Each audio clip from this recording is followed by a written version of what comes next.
Planning Commission meeting. Good evening. Welcome to tonight's meeting of the City of Tucson Planning Commission. My name is Chuck Martin and I am the chair of the Planning Commission.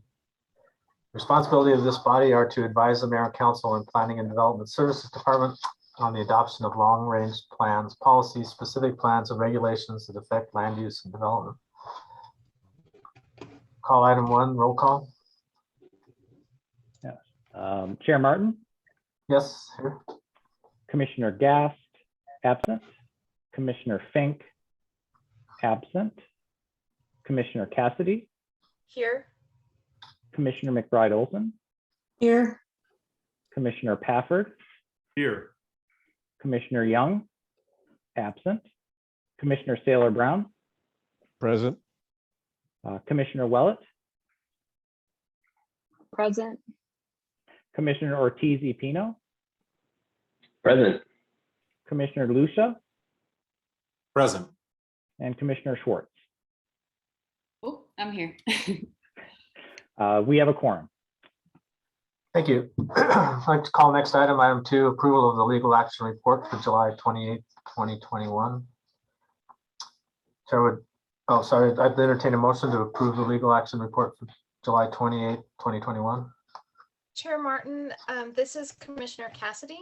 I noticed in the legal action report number 2, it says that Commissioner Willett moved the approval of the minutes, but up above it says she was absent. So I think that's a mistake. Is there a way to correct that, Daniel? Is that? Yeah, what we can do is we can go back, look at the video, see who it was, make those changes and just bring it back at the next meeting for you. Okay. Thank you. Call the next item, number 3, the continued public hearing for accessory dwelling units, UDC text amendment. Staff, please provide their presentation.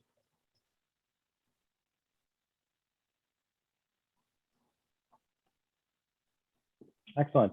Thank you, Chair Martin. Thank you, members of the commission. Appreciate it. Appreciate you having us.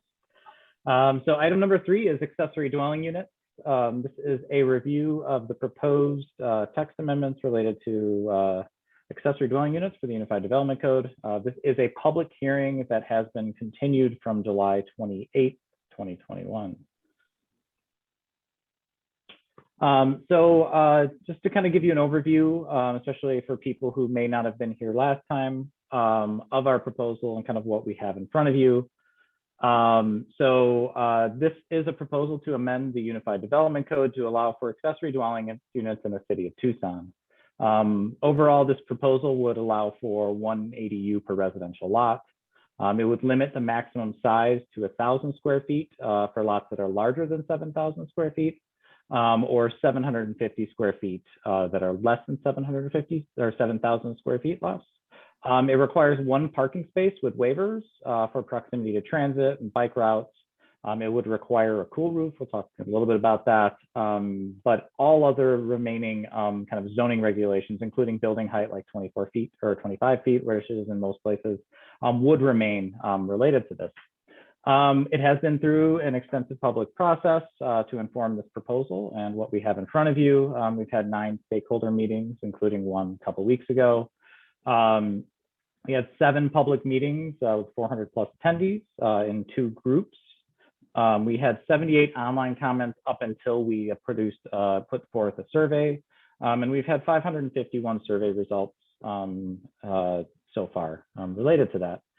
We've had a good positive response from the community. 58% say they strongly agree or somewhat agree that the proposal will benefit the community. We have had some concerns related to this as well.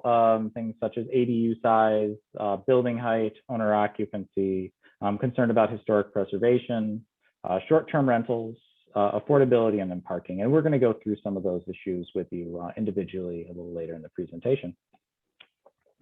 We did want to mention that this was, the reason why we're here is really because it was directed by Mayor and Council on November 17th, and we are moving forward with it based on their direction.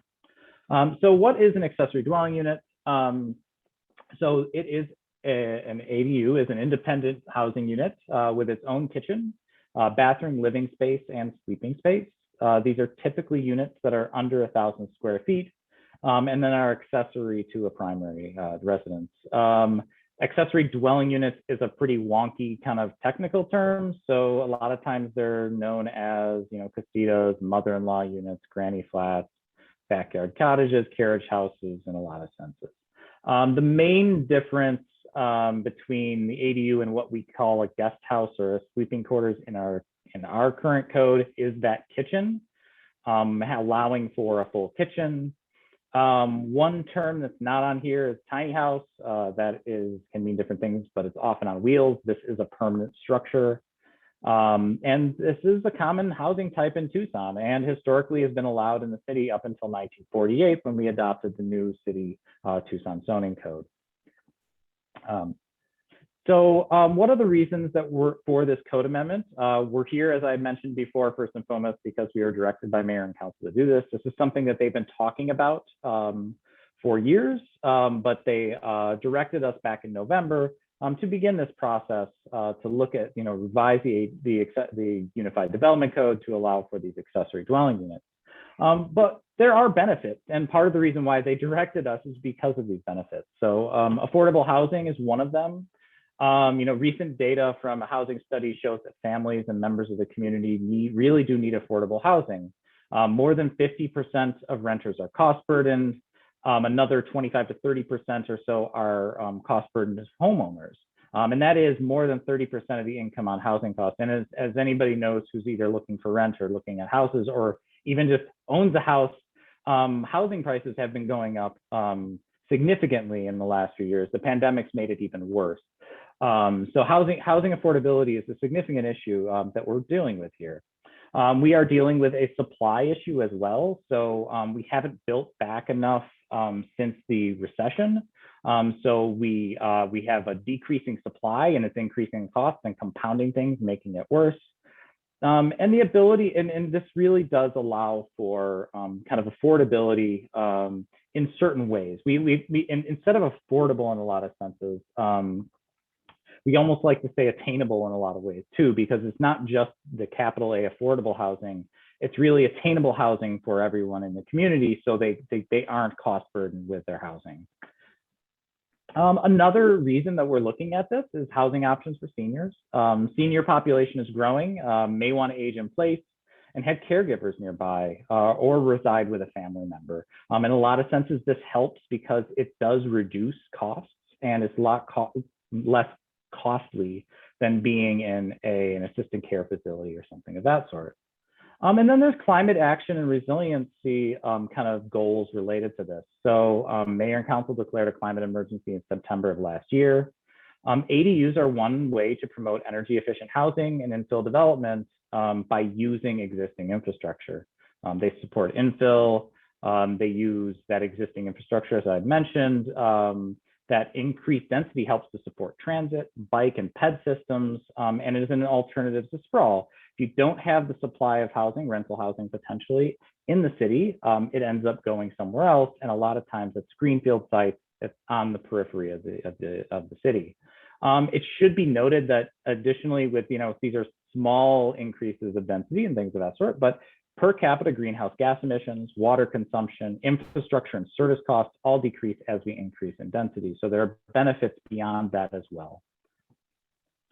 So where have we been? So the timeline for the ADU code amendment, again, it was initiated by mayor and council in November. We've had a stakeholder group that has kind of guided us through this process. We held public meetings back in March.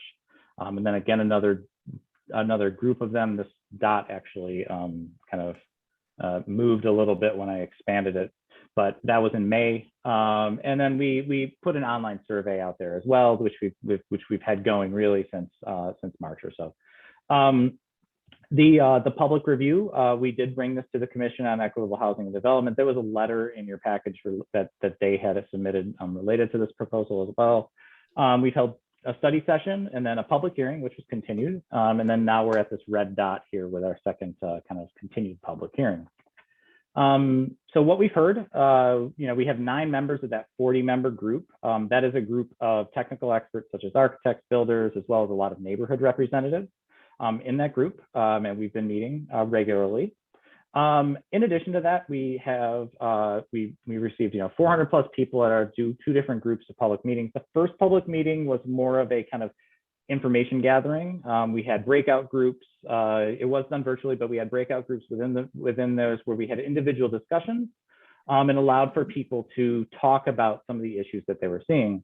The second group was we brought our draft proposal to the public and then put them in breakout groups and they would be able to choose which ones they'd like to go to. If they wanted to go to more than 2 of them, they could come to another public meeting to continue to discuss those and have those conversations and get more information related to it. The 76 online comments I talked about earlier, that's related to kind of pre the survey, and then our survey, and that's updated 551 as of about 10 minutes before the meeting. Survey results that we have received so far. So with that, just wanted to kind of give you an update on that. We wanted to kind of recap our public hearing that we had a month and a half ago, just to kind of refresh your memory, talk a little bit about what we heard there, and then we'll go through and kind of address some of the things that came up at that meeting. The Planning Commission public hearing, we did get public feedback. At that meeting, there were 13 people who spoke. 7 were in support, 5 were not in support, and then 1 was kind of neutral, kind of supportive, but maybe changes, things of that sort related to it. Comments that we received from the public at that meeting. This is kind of an overview. We have a lot more information online related to this, but we heard to please postpone the public hearing to allow for more people to attend. We heard that this is not a silver bullet, but it should help to ease some of the affordable housing issues in Tucson. Allow ADU size and height is too big overall and for lots of smaller homes. We heard that it would help with multi-generational housing. There were concerns that were raised about speculative and investor-driven rentals, absentee landlords, and short-term rentals. We heard that it would provide a legal avenue for housing type already prevalent in the city of Tucson. And there was a suggestion for a 1-year owner occupancy requirement to potentially be added to this, which you had discussed a bit. Some of the comments that we heard, there was a question about owner occupancy and how it would potentially work. A lot of these we'll address in the individual comments. There was concern about sending another non-recommendation to mayor and council. And then requests on why we landed on current size and financing of a sunset date. Commissioner Fink talked a bit about average size, 1- and 2-bedroom apartments. He had concerns about the term affordable housing and that he didn't feel it really applied to kind of what we're doing. Commissioner Martin requested clarifying language on principal structures, ADUs. Commissioner Young asked about additional feedback and how, how much additional feedback could we actually get related to this between the meetings. We had a suggestion for reaching out to local news. And Commissioner Brooke-Wright-Olson said, considering the number of negative comments, she saw no harm in continuing the public hearing. And that's kind of what we, allow for more people to get involved and understand things a little more. And then Commissioner Pafford would like to hear more perspectives. So Planning Commission at that point voted 10-0 to continue the public hearing to September 15th to allow for more public input at the hearing. With that, we wanted to, because the main reason really was to conduct additional outreach, but also provide for another public hearing for people to come to if they happen to be out of town in the summer. We did want to kind of give you an update on the additional public outreach that we've done since then. Since then, we postcard mailed to all neighborhood associations a more understandable postcard related to accessory dwelling units. Some of the feedback we received at that meeting was just the fact that it was a very technical legal document that we were sending out for our public notice, and that it didn't really explain what was going on. So we went and we looked for a more graphic way for people to understand and really get an understanding of kind of what's going on with it. We did a handout. We created a handout, and additional materials were added to our website related to this. We translated our materials into Spanish as well to make sure that we had Spanish materials. We did an update to the survey. We did that in Spanish as well related to that. We created a video. Again, as part of that kind of trying to create something that would explain it in more of a kind of less technical terms and understand kind of what's going on. So we created a video that was posted to social media related to this. And then news coverage has brought attention to the proposal as well. So, you know, since we met with you, we've had 2 TV stories related to this, 3 total through the process. We have 7 newspaper articles, 13 total since the beginning of the process, and then 2 radio spots as well to help get the word out. We wanted to kind of get an understanding as well of just, you know, who was visiting our website and what was going on, and if people were actually getting involved with it. So we had the web team pull the number of unique hits to our website. So individual different users that have visited the ADU webpage. And there were 4,909 unique hits on the ADU webpage since December when we got it set up. And then, you know, as far as surveys go, there were, you know, we have had 171 new survey results that have come through since we last came to you at the last public hearing. So I can give you a little bit of an update on the survey results. So again, updated it, Spanish version. There are 551 total responses as of earlier today.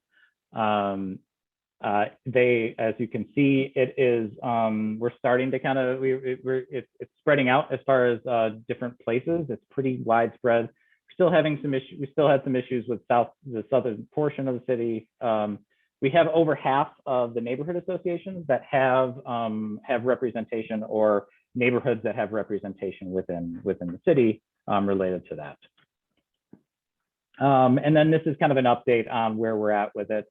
We have about 58% in the top 2 categories. Previously, it was 65%. So there is about a third in those bottom 2 categories that are concerned about the proposal related to this, and about 66%. So it's like 2/3, 1/3 distribution, with the top 3 versus the bottom 2 or so related to this.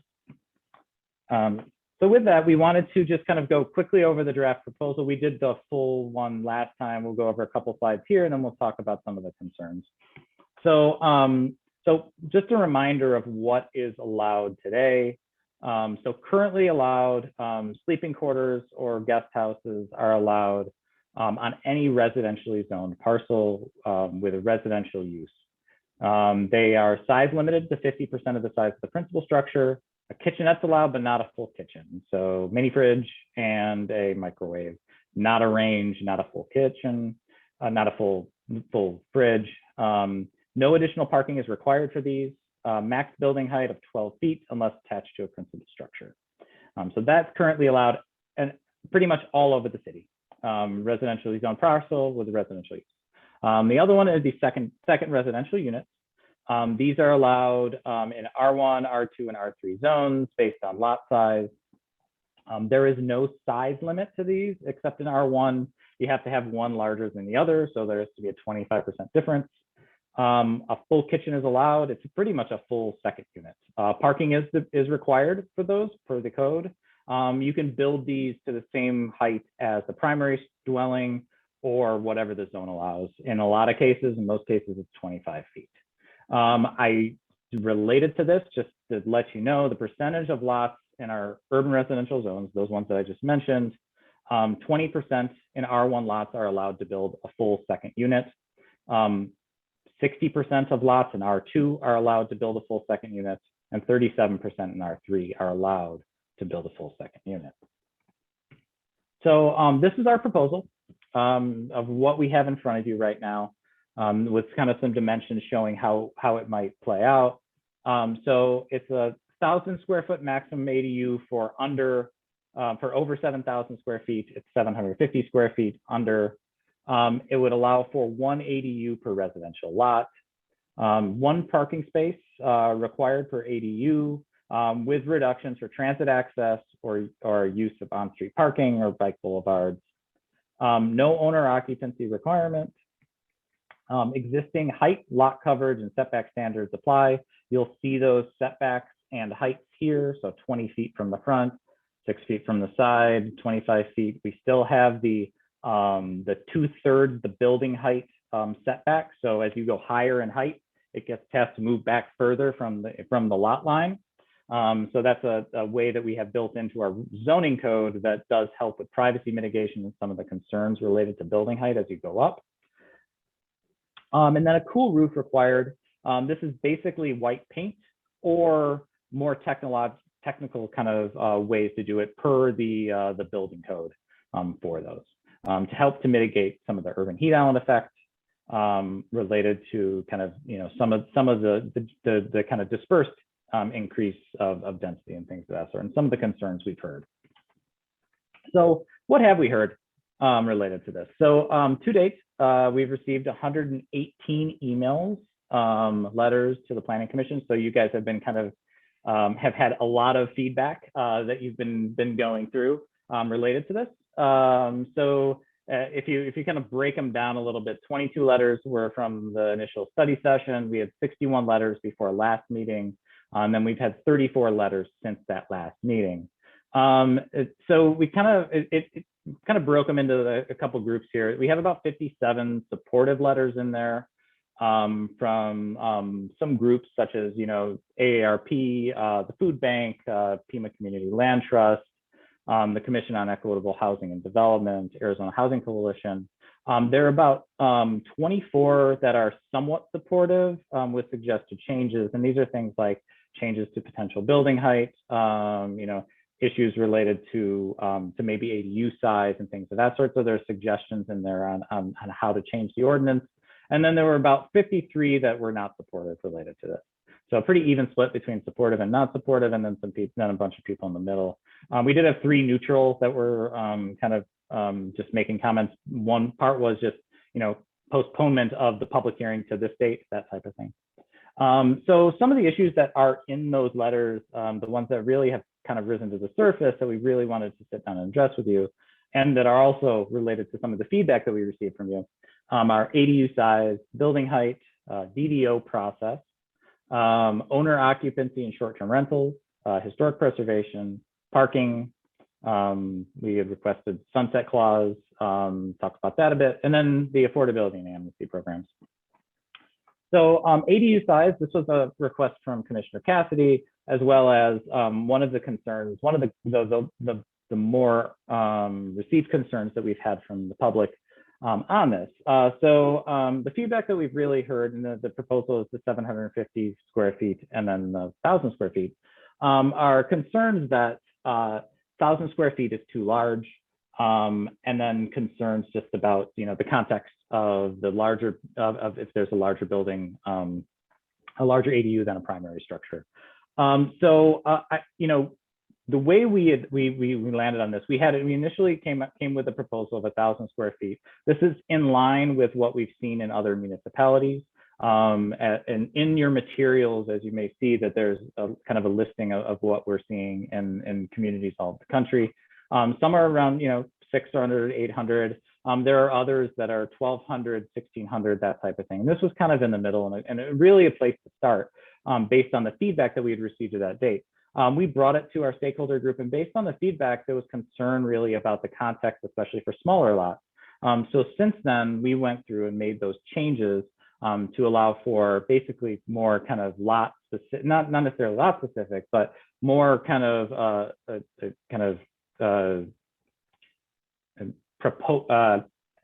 words failing me right now.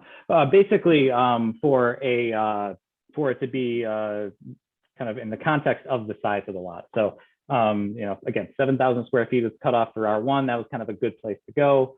Made sense. So 750 square feet for those smaller, and then 1,000 for those larger. The reason why we, partially did this is, development potential is really already still going to be, regulated by lot coverage. So every lot has to have a max of 70% square lot coverage. Larger lots have space for a larger unit, so it makes sense to have the 2 different tiers. What we've seen, again, many peer cities have allowed for 1,000 to 1,200, and then larger units could allow for 2 bedrooms and accommodate a small family, a significant need in our housing market, but it's not large enough to be like a group dwelling or something of that sort, or mini dorms.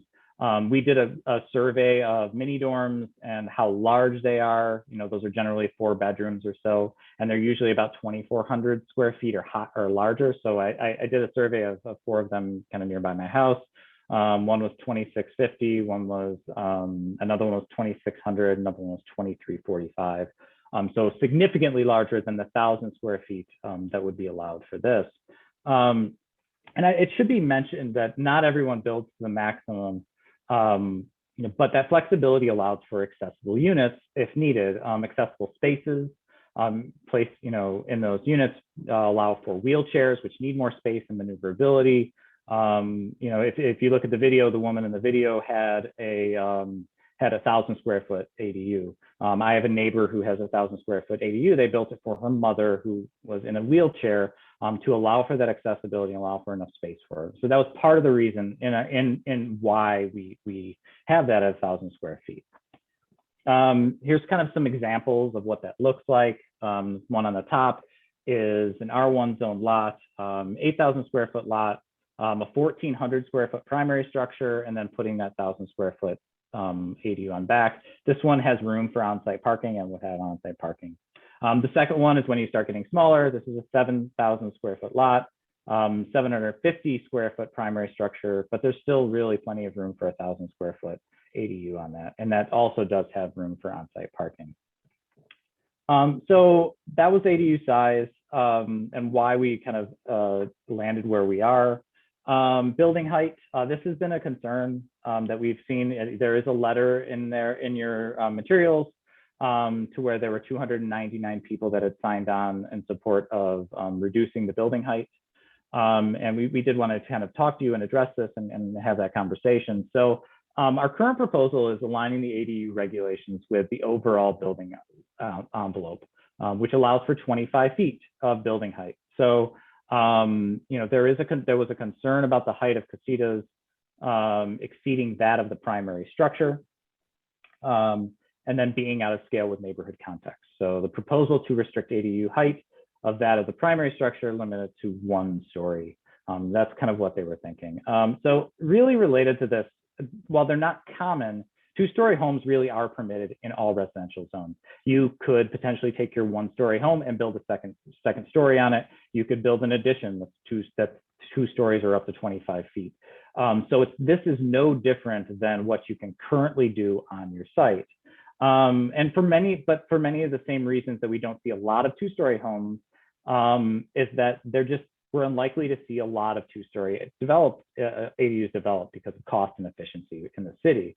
The zoning code's variable setbacks do help with privacy mitigation related to this. So you do get that 2/3 the height. So as you go higher, you get pushed back further. And then there are some benefits to allowing for this in certain circumstances. We don't anticipate a lot of 2-story accessory dwelling units, but site flexibility to build a smaller footprint and preserve mature vegetation, retain pools or other yard features is really important. And it would allow for you to do that potentially, instead of developing a space twice as large. That smaller footprint allows for efficient site utilization, and stacking a unit on top of parking would be an example of that.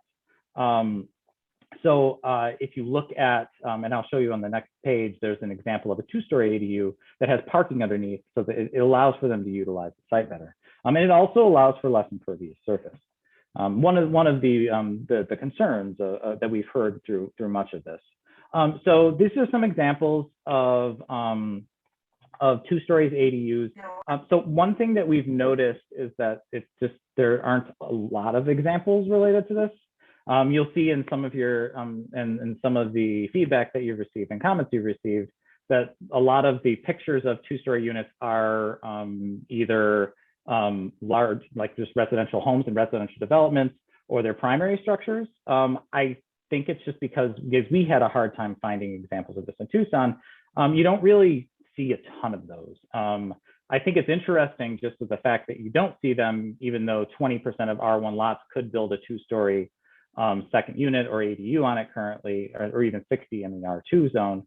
But that's kind of why. So we really tried to, we worked with Opticos to get this first image for you. And then the second one here is an example as well of a two-story ADU that's in the city of Tucson. So the first one here is 1,000 square foot total. It has a 500 square foot footprint.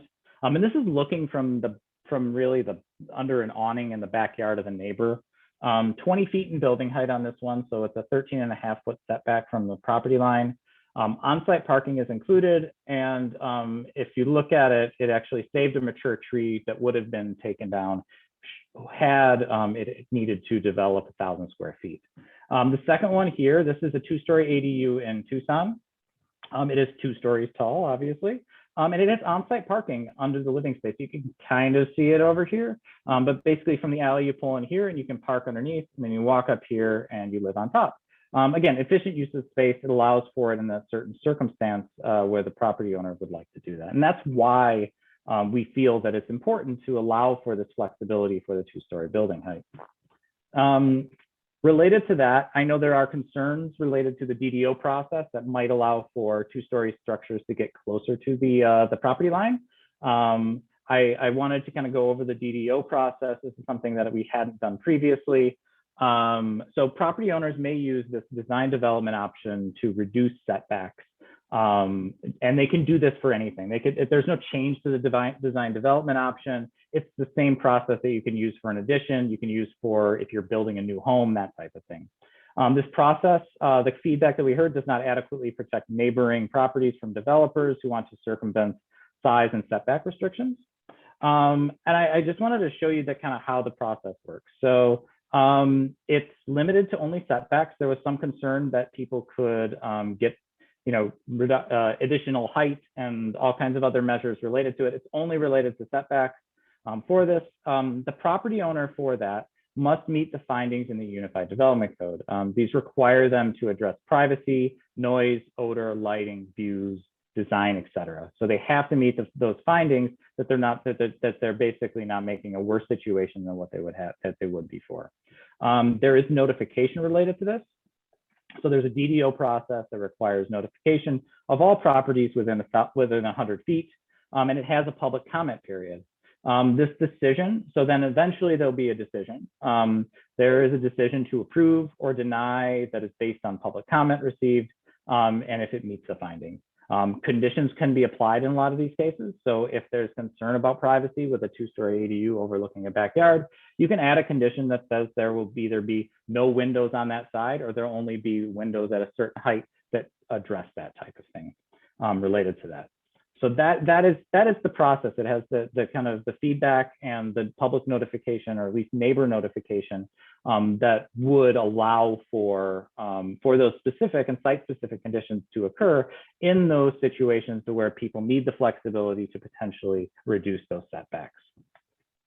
Primary versus accessory structure. This was a comment related to that was brought up by Commissioner Martin. Accessory structures must be located to the rear of the primary structure unless connected through a breezeway. That is our current proposal. There was a request for clarity on ADU when it's larger, the primary structure will be classified, and situations where it can potentially become a primary structure. So in rare cases, an ADU may be larger than the principal structure due to siting, but it still is the accessory dwelling unit. This is based on a couple sections. So there's a regulation in 6.6.6.B4 that basically gives the parameters for the full kind of size and how it goes. And then there's also, in order to have that, you have to have an exemption within 6.6.3.e. And 6.6.3.e basically is related to what we do for our sleeping quarters, and that's that all accessory structures shall not exceed 50% of the gross floor area of the principal structure. So that's how you end up at the situation to where it's possible to have a larger unit in the backyard for an ADU than the principal structure potentially. Related to occupancy, no owner occupancy in the proposal that we have in front of you. There is concerns related to owner occupancy. So lack of owner occupancy will result in increased short-term rentals and absentee landlords. Basically, related to short-term rentals, we're severely limited by Arizona state statutes related to this and what we can do. There have been, and we've heard in some of the comments, that there are suggestions for a program like Phoenix for Airbnbs. It's a pretty minimal program, and we have portions of this already in place. We require them to register with the city, and we have a red tag ordinance, which is basically the two components. The Phoenix one is a registration and a behavioral aspect. But in Phoenix, they have a public listing of Airbnb. So if you have an Airbnb across the street, you can go and get the contact information. Should this be something mayor and council want to do, they could definitely direct staff to do something similar to address Airbnbs. That's an issue beyond really ADUs, but it's an issue that, that we have heard quite a bit about. I do want to just kind of address a little bit about the short-term rentals and Airbnbs, and there's a concern that this will lead to a proliferation of Airbnbs. So if you look at our current code, we allow for sleeping quarters of pretty much any number that'll fit on all residential lots in residential zones. We also allow for the full second units and 20% of R1 lots and 60% of R2 lots, 37% of our 3 lots. And so a guest house and a sleeping quarters lends itself to that model pretty well. In fact, probably better than an accessory dwelling unit. Accessory dwelling units more meant for long-term living and being in place for a longer period of time. The short-term rental, the guest house is perfect for it because they don't necessarily need to cook in it. So this idea that because we're adding the Airbnb or adding the accessory dwelling units, that it will lead to an increase in Airbnbs when they can already build sleeping quarters and guest homes, it just doesn't. It's not to say that Airbnbs and short-term rentals are not an issue, but it doesn't appear that this would lead to more of them related to that. So that's related to the short-term rentals. There is something related to just kind of developers and things of that sort. The scale of ADUs really does attract a different type of builder and owner. As you know, economies of scale, as you get a larger home, the costs go down overall and that type of thing. So we definitely, at least from what we've seen in other communities, that's been the case. We don't see any evidence that the addition of an ADU ordinance in other communities without owner occupancy requirement leads to a conversion of owner occupancy residences into rentals. And we know that there's a rental issue, but the conversion of owner occupants into rentals doesn't seem to be an issue. Oregon Department of Environmental Quality, while more than 2/3 of their properties, even without an owner occupancy requirement, are still owner occupied as far as ADUs go. And then we were looking into, so there's this an environmental impact statement that Seattle had done related to their ADU ordinance. And really some of the things that came out of that, basically they were sued by a group. They had to go through and do this for a year, but it helps against displacement. They found that it did not end up being profit-seeking developers moving in. It actually decreased that from happening in a lot of cases because people were able to stay in place. It's interesting. We also look that there is a review trend in municipalities where a lot of them now don't have this, and the ones that do are moving forward and removing it. So Flagstaff is looking to remove theirs. Minneapolis just removed theirs about, back in February related to that. And we do want to stress just the kind of, there are downsides to having the owner occupancy requirement. These are things related to financing, changes of ownership, and then enforcement. And it's very difficult to do a lot of that. We just want to mention the group dwelling regulations still remain in place. We're not making any changes to those. And that limits the number of unrelated people residing on a residence in R1 and building in other districts. Related to historic districts, so sites in HPZs and NPZs must still go through the existing process. There is no additional design review for National Register Historic Districts. There is concern about delisting of contributing properties and the loss of National Register Historic Districts status. So just want to go over this. The most common things that really lead to delisting of property structures are things that are visible from this, that are right in front, in the front facade. So those are things like addition of solid walls over 48 inches or changes to the primary facade on that building. There is a very low chance that the addition of an ADU could lead to the loss of contributing status, especially if it's cumulative with changes of windows and changes of the facade and things of that sort. But property owners still have the incentive to maintain contributing status on their home tax breaks. We do suggest that a property owner make changes to their property, send it to SHPO to ensure that they retain their property exemption. But the design review is not required whether you build a new home, whether you build an addition, whether you renovate, whether you decide to stucco your brick. It's not required for any of those things. There are a multitude of things that property owners can currently do that would delist their properties far beyond putting an ADU in their backyard. Related to parking, we have heard some issues related to parking on this. So our current parking proposal is 1 parking space per ADU with the ability to waive it within a quarter mile of transit, bike infrastructure, and on-street parking may be used to fulfill that requirement. The feedback we've heard is actually kind of on both sides. We have people who think that no parking should be required, and then there are people that think on-site parking should be required in all cases.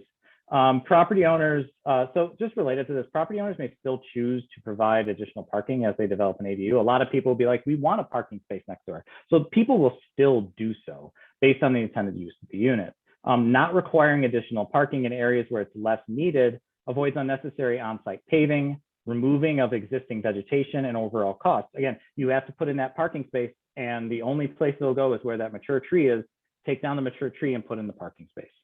On-site parking available is in many neighborhoods. A lot of neighborhoods have space on the street, and they have a parking permit program that can be used. We've been in contact with Parkwise related to this. Sunset clause related to this as well. So our proposal has no sunset clause. There were concerns about the impact the ADU ordinance has led to suggestions of sunset date. And there was a question about financing, I believe. And really, our proposal and what we're planning on doing is to understand the efficacy of this ordinance. We will review permit data of the constructed ADU at 24 months. We will report back to mayor and council at that point. This is what we're proposing with any findings or suggestions for changes to the ordinance. And then if changes need to come sooner, mayor and council can always direct staff to address those. Related to that, I know there was concerns about receiving financing. It potentially creates uncertainty in an ordinance. So, created by the sunset date because they're decisions to undertake a project essentially. So the development process can take a while, sometimes up to 2 years. You have to hire an architect, do the whole design prior to even submitting your plans. So there's a possibility that someone wouldn't want to move through with a project if they weren't sure if the ordinance would be in place when they were ready to submit their plans, essentially. So this actually happened when we were working on the infill incentive district sunset date. I talked to a couple people who were waiting to develop until the sunset date was addressed because they were concerned that they would get started with the design and everything of that sort, and then their ability to develop that property the way they were planning on doing so would change or go away. We do want to talk a little bit about some updates to the ADU supportive programs real quickly. So we are looking at creating programs to support affordable housing. So partnering with Quadro, Pima County Community Land Trust to conduct outreach and provide technical assistance for low and moderate income households. Working with community partners such as AIA to develop model plans. We've actually been talking to them. They're excited to kind of work on creating model plans as we move forward.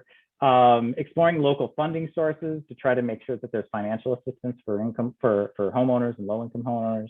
And then we've been working with Housing and Community Development Department on the use of CDBG or Community Development Block Grant funds for rehab assistance. And we do have Ann Schnecka, the Deputy Director of Housing and Community Development, is here should you have any questions related to some of those housing issues.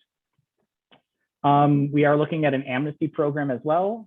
This would be to create incentives to bring unpermitted ADUs into conformance with code and convert existing guest quarters into ADUs.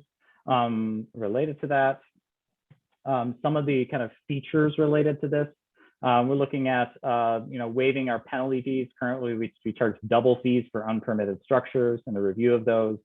We're looking at a time frame of 3 to 5 years, maybe even a little more, to try to sync up with the housing market and the kind of cycle related to selling of homes.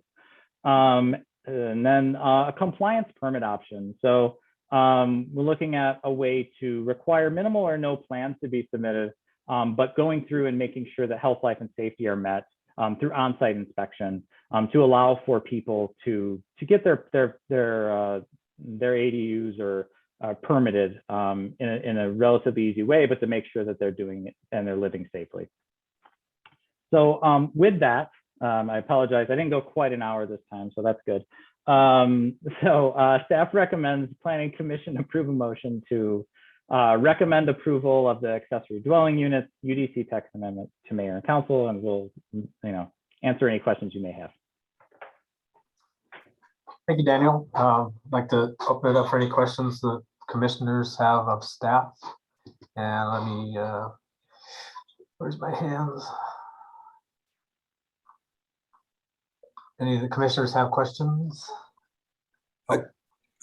Commissioner Martin, this is Planning Director Scott Clark. Okay. Could you do your questions of staff after the hearing? That way we've heard everything. We've got one consolidated block of information to work with, and we can move forward. Okay. If the Thank you. commissioners are fine with that, I'll take that suggestion. So at this time, I'd like to continue the open public hearing for the members of the public who would like to speak about this item to the commission. I have 13 people who have signed up early. I'll try to give everybody about 4 minutes to speak.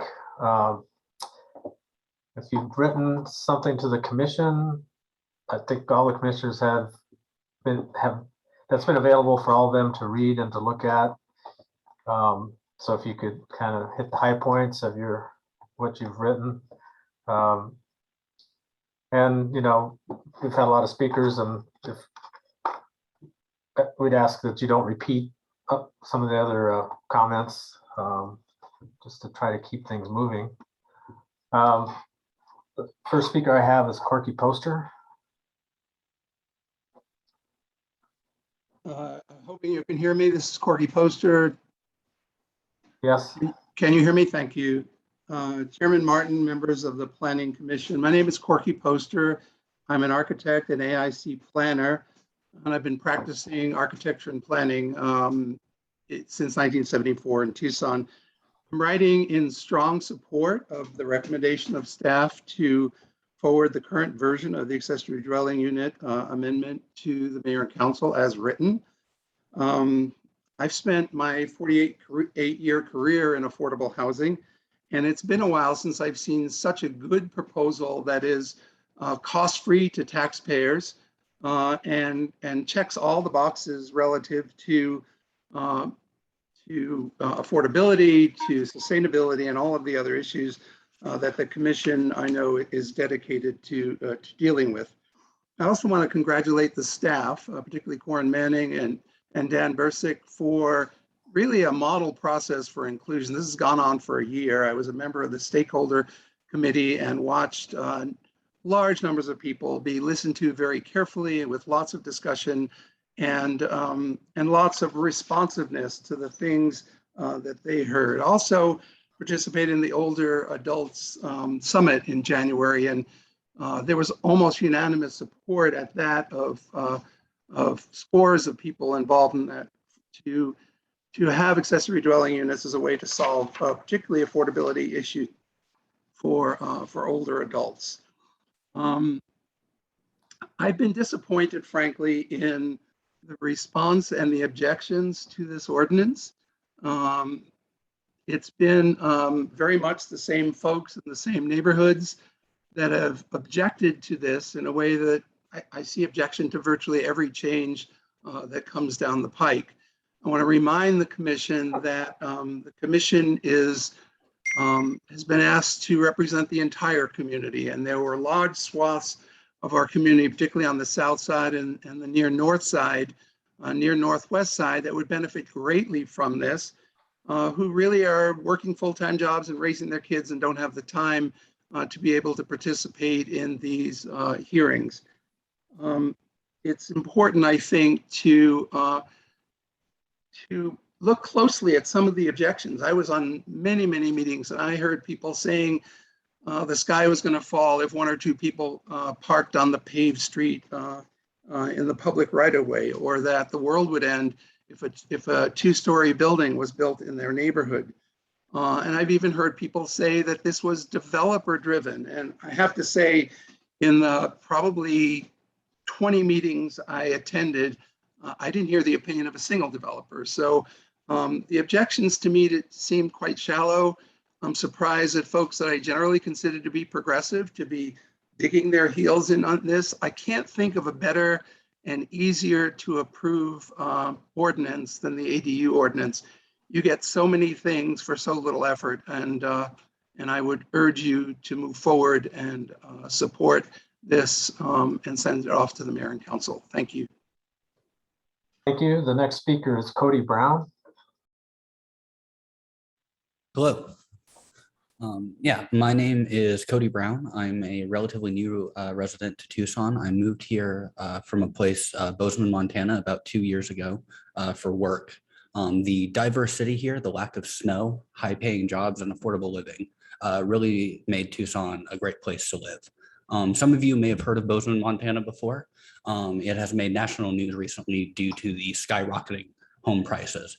When I first moved to Bozeman in 2011, the median home price was around $300,000. When I moved away in 2019, it had risen to about $500,000. I checked it right before this meeting, and the current median price is around $700,000. And so I kind of offer this as a little bit of a cautionary tale. I worry that there's a somewhat similar thing happening here in Tucson. When I first moved here in 2019, the median home price was only around $200,000. Today, that has risen to around $300,000 with a year-over-year increase of about 25%. And this is starting to trickle over into rents as well. Right now, the average rent is around $1,100 a month with a year-over-year increase of around 20%. As a little bit of anecdotal evidence, right now, I rent a pretty modest 2-bedroom apartment for around $950 a month. If you go to my apartment holding website, my current unit is being listed for around $1,400 a month, just to give some perspective on the rental increase that many of us are facing. I'm fully aware that there is not a quick and easy solution to solving the rising price of homes, but simply increasing the supply is probably one of the easiest ways to make housing more affordable, and changing zoning laws is probably the easiest way to do that. Homeowners and developers who want to increase the housing supply can't, because oftentimes zoning restrictions prevent them from doing so. Giving homeowners the freedom to add additional dwelling units to their property will increase the housing supply, give more options for renters, and ultimately make Tucson a more affordable place to live. I would like to echo one comment that has been given, meaning parking restriction. Not everyone has a car and needs the additional parking. This parking restriction will limit who can build additional dwelling units and kind of turn this into a little bit of a half measure. If you can't find it in yourself to eliminate the parking requirement entirely, then I would propose a common ground of maybe increasing that distance to a half mile. Thank you.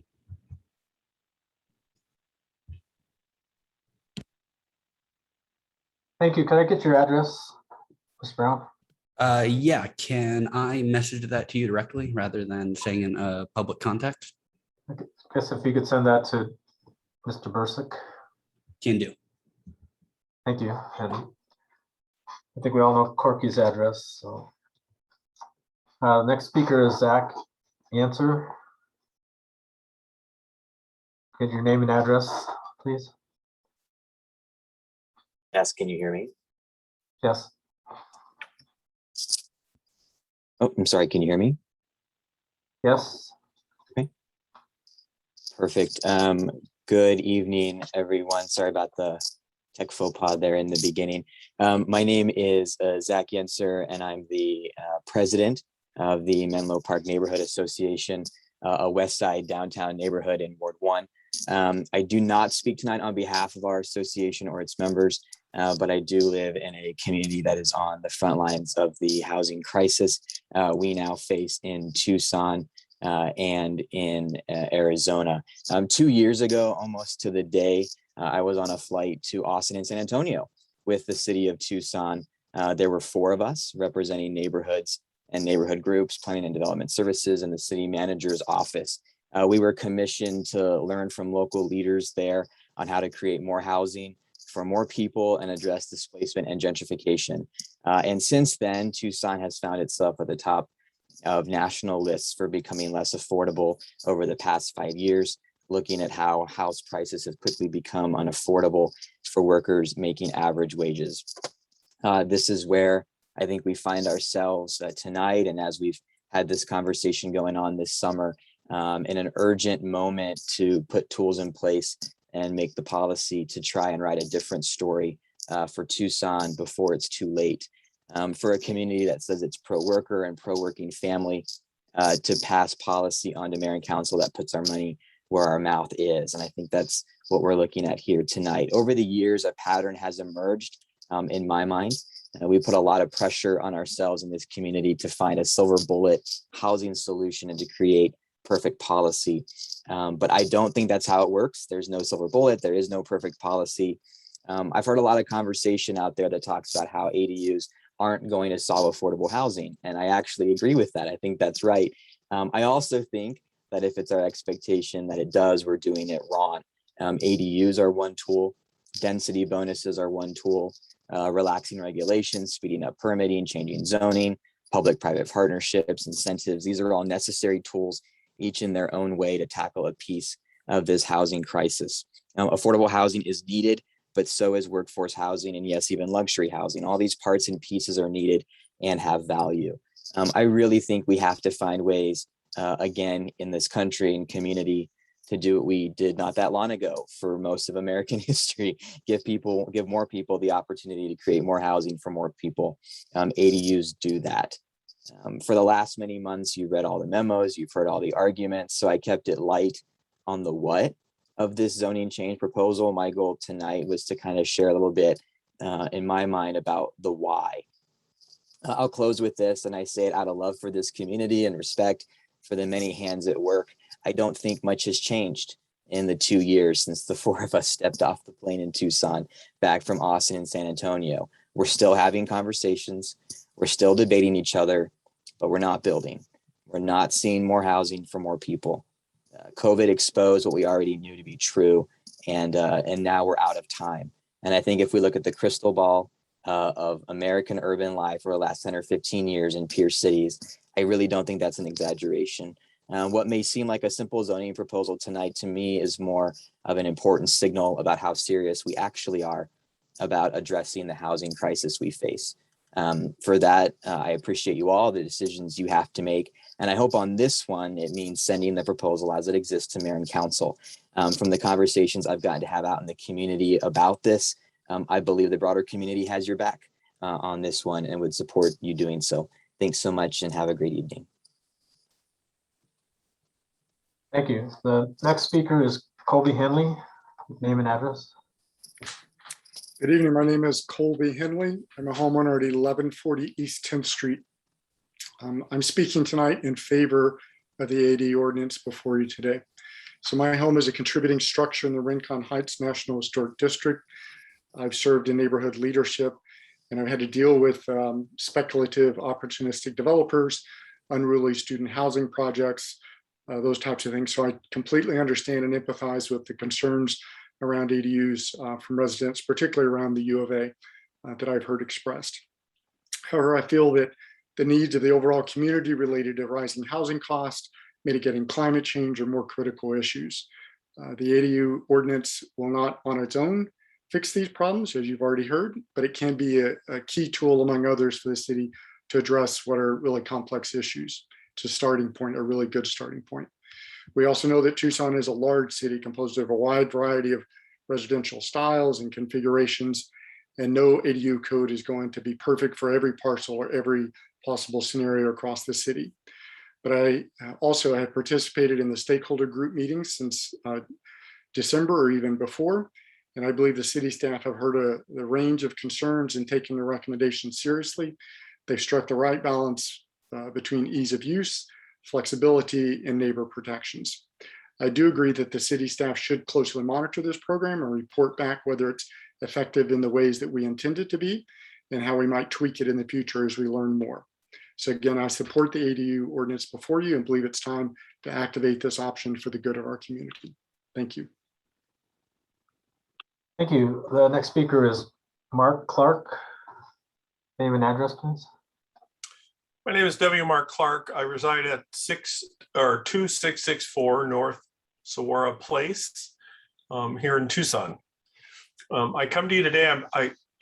Just a couple of things. I'm a past president of the Old Fort Lowell Neighborhood Association, although I do live just outside the neighborhood at this point. I represent my employer, Pima Council on Aging, in the sense that I hold a PCOA seat, ex officio seat on the Commission on Equitable Housing and Development, and I was a member of the Stakeholder Group. So I am here speaking on behalf of Pima Council on Aging, which is the designated area agency on aging for Pima County, a designation we've had since 1973. I'm here specifically to support the proposal as staff has put it in front of you and support it being forwarded to the mayor and council.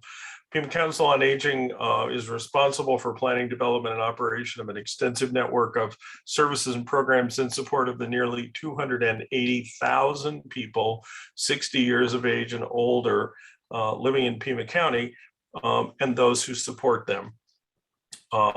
We are charged as being an advocate for this same population, and our mission is to promote dignity and respect for aging and to advocate for independence in the lives of older adults and their families.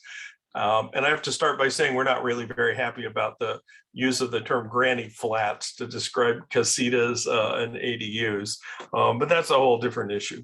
So again, we're concerned with just a substantial increase in what we're seeing as the lack of affordable housing available to older adults. I'll just remind you that somewhere north of 53% of older adults who rent in the city of Tucson are paying more than 30% of their income for rent. Additionally, Zumper's national rent report indicates a one-bedroom apartment in our community has increased year over year by about 14%. Meanwhile, the last cost of living increase for Social Security and SSI beneficiaries was 1.3%, with the average Social Security payment being $1,543 a month. So we simply are seeing and hearing on almost a daily basis from older adults who are being priced out of their formerly affordable housing, including individuals who are coming to us actually quite older, who've lived a significant number of years in a Section 8 supported unit, where they've been notified by their landlord that that landlord's no longer going to is going to accept that Section 8 certificate. So those older adults, frequently in their 70s, maybe even their 80s, are needing to figure out a way to find a new housing unit that's affordable to them and actually move to it, which is not an insignificant problem. I don't need to belabor stuff, put a lot of other stuff in my recommendation, in my letter. I will indicate and let you know that older adults, somewhere north of 80% of older adults that we talk to indicate that they do want to reside, they want to age at home. They don't want to go into a larger institutional unit. We believe that ADUs will provide a great opportunity for people to do that.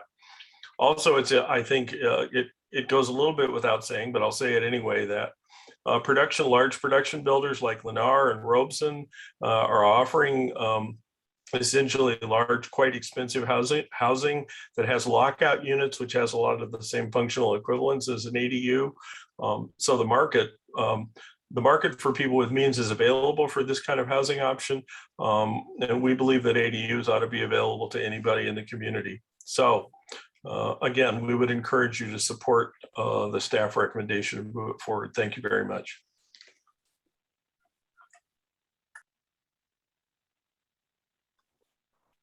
Thank you.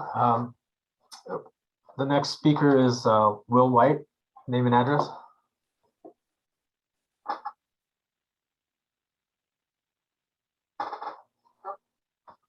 Will here? There, okay. Are you able to hear me now? Yes. Thank you. My name is Will White. My wife and I have a home at 5246 East Woodspring Drive. Previously, we lived for many years in Portland, Oregon, where I had some direct experience with the issues that Tucson is now confronting. And so I wanted to share some of that. I was the director of the City Housing Bureau from 2003 to 2009. And prior to that, I owned a company that built and remodeled homes and then became the director of a nonprofit that developed affordable housing. So I wanted to share some observations from those experiences.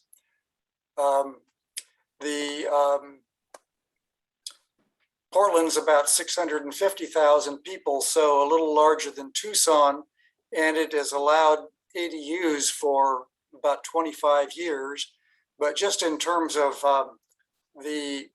some people seem to be worried that there's going to be a huge development of ADUs, but in Portland, fewer than 3% of single family homes after all these years have ADUs. There have been about 3,300 permits issued.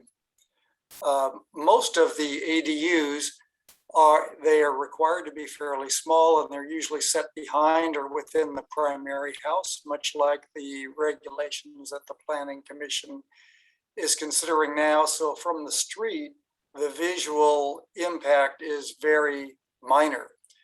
And what I found is that ADUs do provide one method of dealing with the affordable housing crisis that's affecting communities across the country by changing zoning policy without spending a lot of city money. Instead of utilizing professional developers and complex sets of government funding, most ADUs are built by individual homeowners who arrange their own financing. And in many cases, the ADU simultaneously provides an affordable rental unit for a household while also creating rental income that makes it easier for a homeowner to cover their own mortgage. They can also provide a small casita that allow a relative to live in a home adjacent to their family, or seniors to age in place by having an adjacent home for a caretaker to occupy. So a little more, there's been some concern about short-term rentals, and I understand people's concern about those, but what's been found in Portland is that over half of all ADUs that are built are being used as long-term rentals. Some people who started out as short-term rentals have ended up changing to long-term because they just are exhausted by the work it takes to manage something that is a short-term rental. In terms of the short-term rental issue in Portland, the city decided to waive impact fees for ADUs as an incentive to build them. Those impact fees save the developer, the homeowner, about $12,000. But the policy is clear that you only get that fee waiver if you record a covenant certifying that you won't use it as a short-term rental for the first 10 years. So unless you're willing to agree to that, you don't get city support. From my own personal experience, I was going to just offer that when we lived there, we lived in a middle-class single-family neighborhood. Our next-door neighbors decided to build an ADU in the backyard of their 5,000 square foot lot. And our experience was that the new ADU was scarcely visible, either from the street or even when we were in our backyard across the fence from our neighbors. So in closing, I support the recommended ADU policy. I think it will help with the affordable housing issues facing Tucson. It will help seniors age at home, and it will also assist in addressing the climate change issues that so many of us are very concerned about. Thank you for your time. Thank you. Next speaker is Natalie Wen, I think. Hope I didn't Hi, mispronounce it. Natalie Brewster Wynn. Hi, my name Address, is please. Natalie. Sorry. My name is Natalie Brewster Wynn. I have been in Tucson for about 17 years. I moved here from Chicago, and I'm an artist and an educator. I also own a historic Adobe warehouse called the Splinter Collective, which is an art studio, warehouse, and event space close to downtown.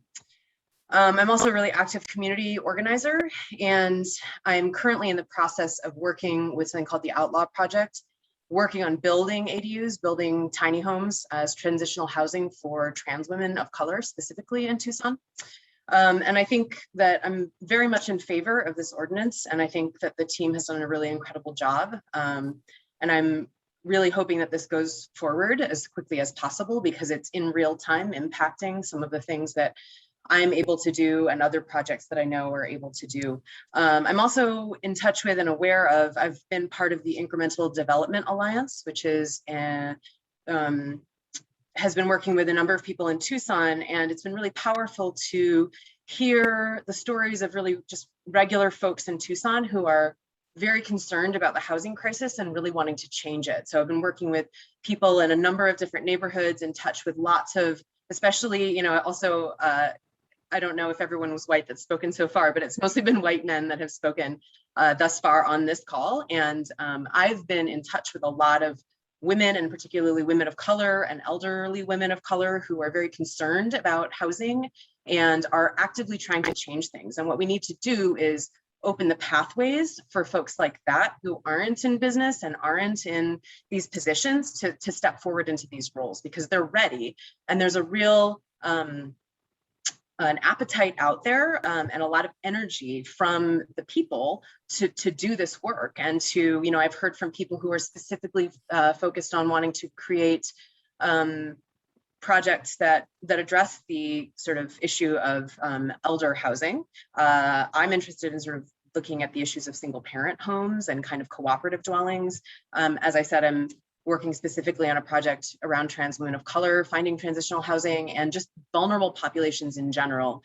I also live in an area that has a very, very high amount of folks experiencing homelessness. So I'm talking to those folks a lot and about their issues. And I've seen really actively that the length of time between someone trying to access emergency or transitional housing to when they maybe actually get into housing can be 4 months, and that's the shortest. And that's if you are literally living on the street, often have to check a number of boxes, trauma, domestic violence, victim of sex trafficking, a number of different things.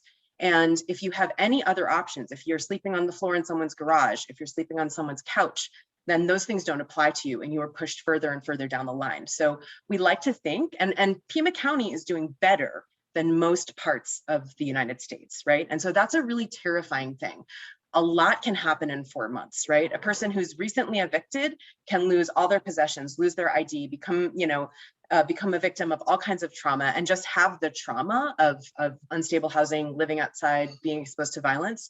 So a number of things need to happen. And one of them is keeping people in place, keeping people in housing, improving programs to keep people in housing, and then also just addressing this crisis. And I think that the ADU ordinance is a huge part of that. And it's only one piece, but it's a very important and compelling piece.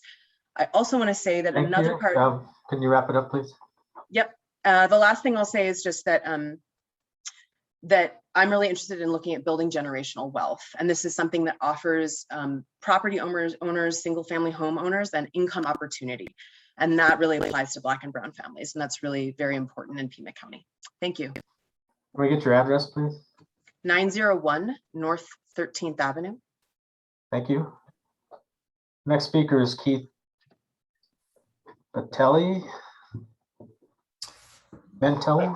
Yeah, my name is Keith Bentley. I live at 901 North 13th Avenue. I'm a associate research professor at the Southwest Institute for Research on Women at the University of Arizona, but I'm just here as a community member. I got my PhD in sociology at the University of Arizona in 2009, and a large chunk of my research is focused on homelessness, housing instability, and poverty. I've given this proposal a very close read, and I want to compliment the planners on this proposed amendment. I think it's extremely well structured, and it does a good job of negotiating complex trade-offs. I think it has the potential to meaningfully increase the local stock of affordable housing, and it does so in many positive ways that I won't repeat here. But I do want to emphasize that it avoids concentrating economic disadvantage geographically, and will potentially increase the economic diversity of our neighborhoods, which an extremely large body of academic research suggests is a net positive for a wide variety of reasons. This amendment also strikes me as extremely uncontroversial, and an adjustment with the potential to have substantive impact at a low cost to the city and to the city and taxpayers. I watched the last meeting, and I was honestly surprised to hear some of the concerns that were raised, especially those about Airbnbs and luxury mini dorms. I had a long section here about rebutting a lot of these concerns, but that has already been handily taken care of by Mr. Bursuck. So I will just say one thing to folks concerned about such issues. Even if property owners and investors use some of this flexibility to profit in ways that do not create affordable housing, all of the new additional units increase our overall housing stock and will reduce pressure on our existing stock of affordable housing. Secondly, as many have suggested, I think if we look at the bigger picture, we all know there's a shortage of affordable housing, and longer term, the trends are really going in the wrong direction. On top of that, we currently have a slow rolling eviction crisis that is displacing our most vulnerable community members. So I think the flexibility afforded by this amendment really meets the urgency of the current moment and the longer term challenges that we face. And while, as we've all been saying over and over, and while ADUs are just a small piece of the broader range of responses to the affordable housing crisis, I see this amendment as a really low hanging fruit option that will directly and specifically make the creation of low and lower rent units easier. And these units are desperately needed right now. So to the critics that we've heard, I say I agree with you that our current inability to regulate investors and property owners who are contributing to gentrification is a super frustrating problem. But it's not one that can be addressed with this proposed amendment. So I would just say, let's not make the perfect the enemy of the good. And secondly, to the commission, I just want to say that this amendment is a really smart, it's tested, and it's a low risk policy change that will help address an urgent problem in our community. So I strongly support this amendment, and I hope those of you on the commission will do so as well. Thank you so much. Thank you. The next speaker is Joe Sellins. Yes, hi, thank you. My name is Joe Sellins, and I would like to submit my address via message with you, Commissioner Martin, if that's okay. You could send it to Daniel Bursuck. Great, thank you. I'm a resident of Ward 6 and a 21-year resident of Tucson. I have a 450 square foot guest quarters at my house that I built about 5 years ago. This has allowed me to host guests, generate passive rental income, and I'm currently considering having one of my aging parents move into the main house so I can be close to them as they age. No word for sure if they'll move yet. I'm still waiting to hear their response, but I made the pitch already, so stay tuned. I attended a public input session months ago, and I voiced my support for the ADU amendment and this position in general. I studied urban planning and illustration at the U of A, and I've worked in community development, water harvesting design and installation, and natural and small home design and installation. We have an affordability crisis, we have a climate crisis, we have an eviction crisis, and we need a variety of solutions and policies to address these crises. And I believe the proposed ADU code amendment is one such solution that increases the variety of housing options within our city and carves out an additional important little niche for Tucson residents and families. These crises are happening now, and while the impacts of the proposed policy wouldn't be felt immediately, we need to start putting these solutions in place. I hope the commission and the mayor and council will enact this and other promising policies now. I understand that some neighborhoods and residents have been burned by those who take advantage of loopholes or gray areas in building or zoning codes and work to maximize profits at the expense of their neighbors. I feel for you. However, I believe this proposed amendment has been crafted in a way to minimize potential abuse and meets key requirements for preserving neighborhood character and requires necessary infrastructure like parking. Construction is expensive and many people can't afford it or aren't interested in creating ADUs So I don't think we'll see a huge wave of cheap ADUs sweeping through neighborhoods. I think this will provide a needed slight correction and increase in density in our diffuse urban form, which increased density brings benefits like an increased tax base, avoids the need for costly new infrastructure, and so on. The pandemic has highlighted the need to help each other and strengthen our ties within our neighborhoods. I believe this proposed policy would be one way of bringing new neighbors into our neighborhoods, strengthening these ties and providing much needed housing within our community. And due to the cost of constructing an ADU, I sincerely hope the city allocates substantial financial and technical resources for low to moderate income property owners to enable them to utilize this powerful tool as a housing solution. Thank you. Thank you. Next speaker is Kylie Walzak. Name and address, please.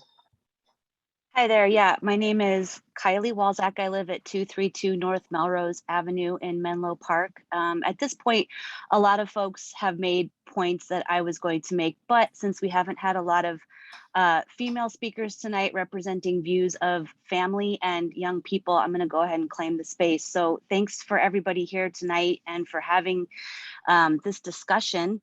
I wanted to just paint a picture of what an accessory dwelling unit could mean for me and my family, since you've already had a lot of information and research and debate to consider.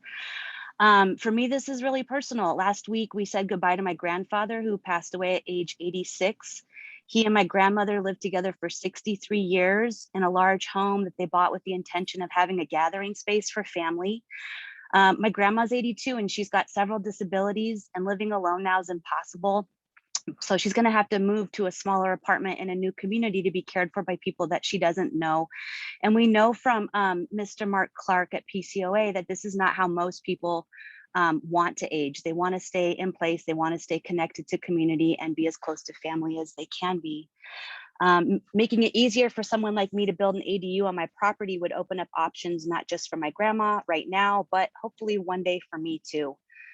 I have another story to share. Last year, my 6-year-old son started kindergarten online. And if you are parents of young children, you know how impossible it was last year to juggle virtual learning while also performing the work expected at our jobs.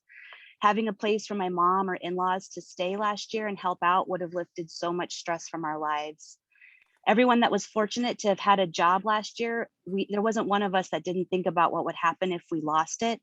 Having an ADU could be a source of extra income and provide someone who needs housing a good place to live, particularly if you have a lot of young people in your family, younger siblings, you know that they're really housing insecure right now, and they bounce around to a lot of different communities because rent's really hard to, affordable rent is hard to find, and also so are quality, safe places for them to live.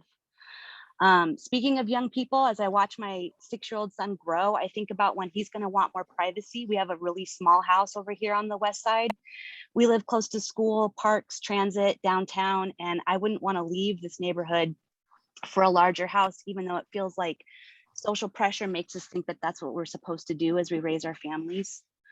The lots in our neighborhood, like most of the lots in Tucson, are large and they're zoned for single family homes, which is just not the most environmentally friendly way to zone our urban living environment. We should be maximizing the urban footprint we've already decided we're going to use for people to live in by maximizing it to its fullest potential. You know, I hear a lot of criticism about this proposal, saying it will benefit developers. Will developers build ADUs on properties they own or acquire in the future? Yes. Will people who own their homes like me also build ADUs? Yes. Will everyone who owns their home and builds an ADU live in or have family live in that ADU? No. Some of them will rent them out for extra income, and they should. All of this is already happening in Tucson. People are building ADUs by getting around the existing code. And I want people who can afford to build ADUs to contribute their fair share in property taxes, because that means more investment in parks, schools, sidewalks, and the infrastructure we all use. And that includes me. Will ADUs cause parking problems in the neighborhoods? Not if we continue as a community to demand investment priorities in quality transportation options that make it easier for people to really live car-free. Doing nothing is going to prolong the challenges that we're faced with right now. Keith already said it, we shouldn't let perfect be the enemy of good, and we can always make adjustments as we learn. I support the staff recommendation to approve the code changes as written and urge you to not include any additional barriers or requirements, including parking. Thank you. Thank you. The next speaker is Dionisa Anderson. Yes, my name is Dionisa Cañas Anderson, and I'm an attorney licensed here in the state of Arizona. I represent the folks in Las Vistas area. Many of the properties there are duplexes. Many of the properties as well are quite large. We're talking 13, 14 square feet. And so some of the critiques that I do have with respect to the proposal is actually to allow more than one ADU on a large lot. Folks in the area believe that they shouldn't be restricted if they've got the manpower, if they've got the monies to invest in that area and provide this housing. They shouldn't be restricted. So that's the critique I do have with respect to the proposal. Thank you. Thank you. Next speaker is Karine Cooper.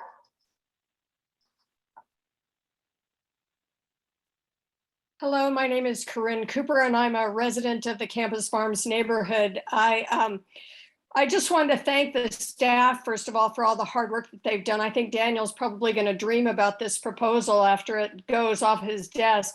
I've really been impressed with the amount of work that the staff have done, and I think it's an excellent proposal, and I strongly support it. I'm a small landlord, and I've seen the rents go up very dramatically in our neighborhood. And I also volunteer to help people who are facing eviction. And a significant minority of the people that we're seeing lately are people who are being non-renewed in their lease because the properties have become so much more valuable because of the shortage of affordable housing, and we can't find any place to put those people. A lot of those people have lived in their apartments for 10, 15, 20 years, and we cannot find affordable places to move them to when they're being non-renewed. I think this is a tremendous proposal. As others have said, it's not going to completely solve the affordable housing problem, but it's going to solve one very particular one. And I think the proposal has been narrowed and drafted in a way that it really makes it entirely appropriate for a place like Tucson. And I strongly, strongly urge you to adopt it. Thank you so much. Thank you. The next speaker is Josefina Cardenas.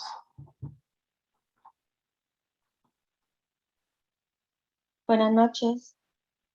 Josefina Cardenas in Barrio Kroger Lane, 902 West 21st Street. And I also want to give my gratitude of all this work that has been being done with city staff and of course commission. And I give you gracias for including the ADUs already in and the opportunity of them being restored, renewed, making sure our families are safe. Because as I said in the past, in barrios, families have survived by their casitas with or without city permits. And this gives an opportunity that others also have these options. So I'm just thinking of how affordable this will be. This process of how we're going, this is also a tool that we keep on monitoring, evaluating how we're doing. I think it'll be a great example of how other proposals can go of humanity, because imagine what we're talking about is why people have to pay to live. I mean, I live close to the river and I see often people of all ages walking to the river. Is that just that humanity is living in this way that we are looking to see how to survive? So I give my gratitude of the work we're doing and that we can do even better. I know that ADUs is a tool, but it's an example. It's a tool that could also be focused into gentrification. Gentrification can be a bad word, but I'm not so worried because I see it, oh, it's a beautiful building. But what worries me is the cultural gentrification that really displaces even faster and divides community. I think we should be thinking about holding community, supporting community, and that it's affordable for everyone, and that not just one individual is making money from others. Imagine all we're saying and how we can do this proposal even better. So, gracias y buenas noches. Thank you. That's all the speakers I have. At this time, is there anyone else that would like to speak on this issue? I'll look for hands. Raise your hand. Chair Martin, it looks like Rosemary Bolza has her hand up. Rosemary? Yes, my name Name and address? My name is Rosemary Bolza. I live at 1432 East Leicester Street, and I feel that affordable housing is a precious thing, but community is a precious thing. As I drive through Tucson, I see lots of abandoned structures. I see lots of opportunities to convert these places to housing that would have a lot of variety.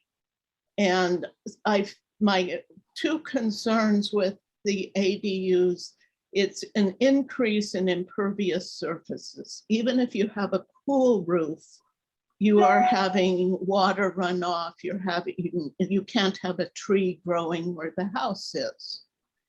And the other thing is that I do value community. The block I live on has 12 homes and only 3 are owner occupied. And I make an effort to meet the other people, but when people are moving in and out every year, you can't. And I don't, if I had a problem, very few of the people on my block would know who I was or what I needed. So I think there's much better ways to truly increase affordable housing and housing that serves a variety of human beings. Thank you.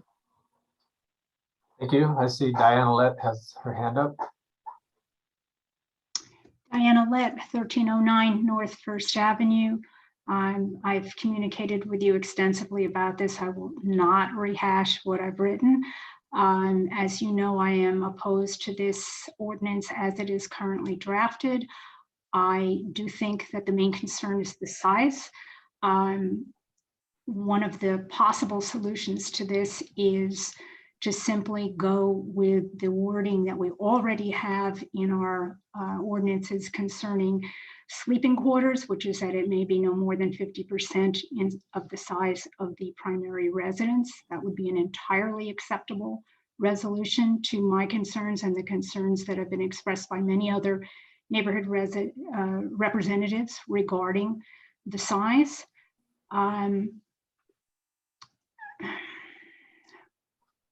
I am also very concerned about the negativity that has been expressed towards neighborhood residents.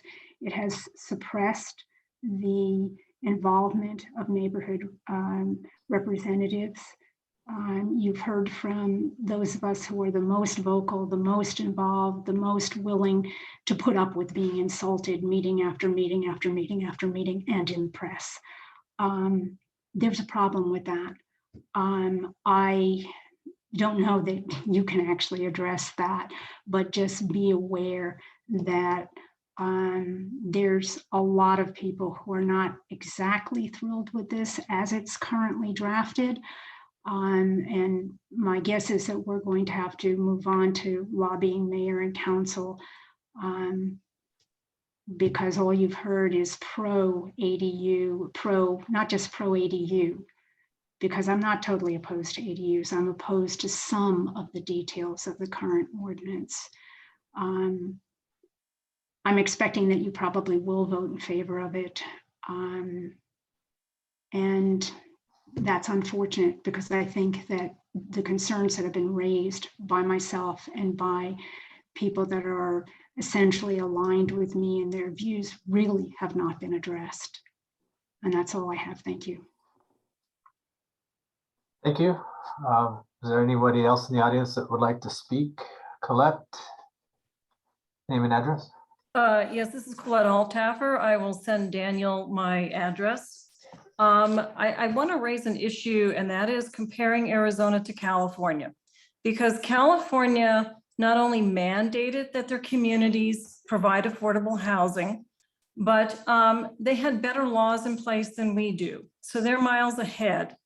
But in going back and looking at studies that are available out there, Santa Cruz stands out as one of the cities that was considered the nirvana of ADUs. They provided all manner of incentives to try and get affordable ADUs built. And over a period, they got 60 ADUs that were affordable. But then when they went back and looked at them not too many years ago, what they discovered was that half of them were no longer affordable. And they were no longer affordable because what the property owners had done is they had paid off the incentive and removed them from the affordability category. And so it serves as a cautionary tale that even those areas that have done the most in terms of encouraging an ADU to achieve affordability have not been as successful as one would hope. And if you want to compare that to something like LIHTC funding, and I realize LIHTC funding is difficult to get, but LIHTC funding, a LIHTC building is affordable for 30 years. You cannot ask a private homeowner to provide affordable housing for 30 years. It just doesn't work. And the other thing about a LIHTC funded building is that it must go through a rigorous, regular inspection process to ensure that the people living there are living in safe, clean housing. That is not going to happen with ADUs. And the fact that we don't have the details of an amnesty program spelled out, and the fact that the city has spokespeople out there who have freely admitted that they have built unpermitted units that have never been inspected, leads us to be very, very concerned that what we are doing is promoting a structure that takes our most vulnerable citizens and potentially puts them into situations that could be harmful to them. And I don't think that's the way we want to go. Anyway, thank you. Thank you. Anyone else in the audience that would like to speak to this item?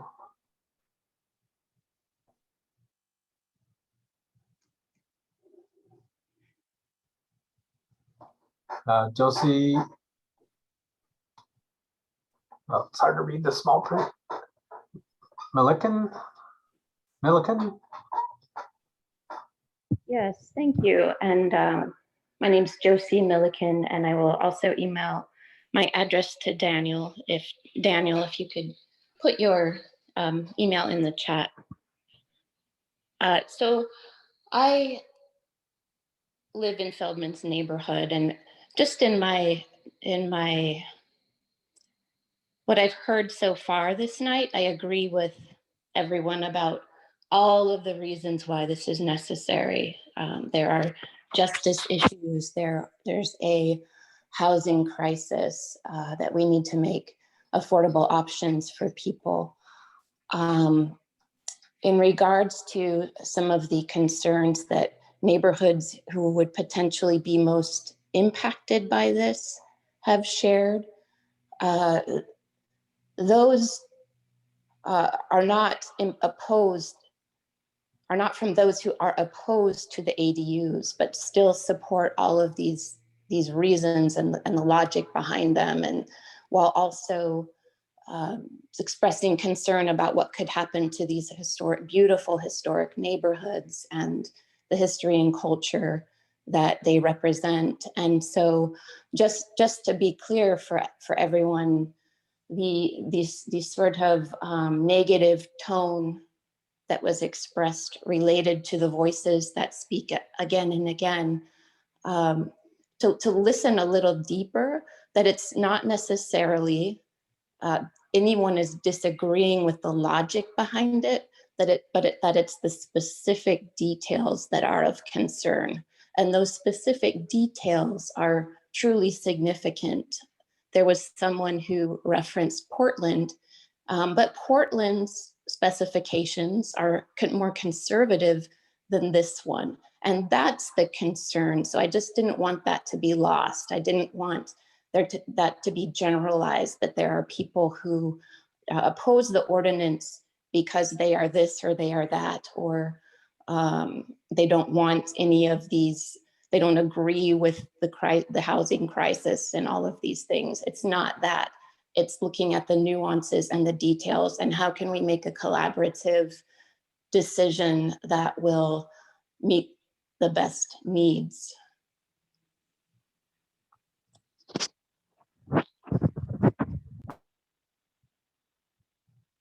Thank you.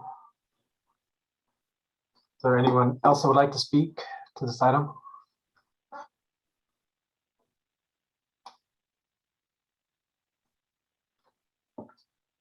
I don't see anybody. Daniel, do you? Anna, you have your hand up again? Yes, I did. I forgot that I wanted to also say a sunset provision is very important. Speaker after speaker tonight has said we can fine tune this ordinance if it runs into problems.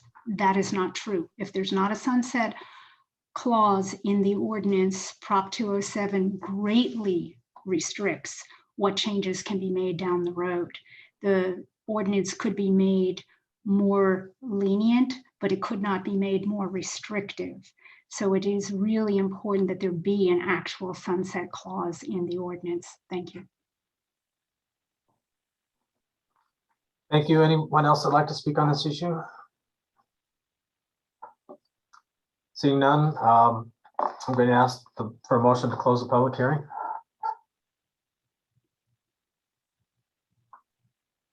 I'll move. This is Thomas. A second. I'll second. Nicholas Pepper. All those in favor say aye. Aye. Aye. Aye. Aye. All those opposed say nay. Hearing none, I think it carries unanimously.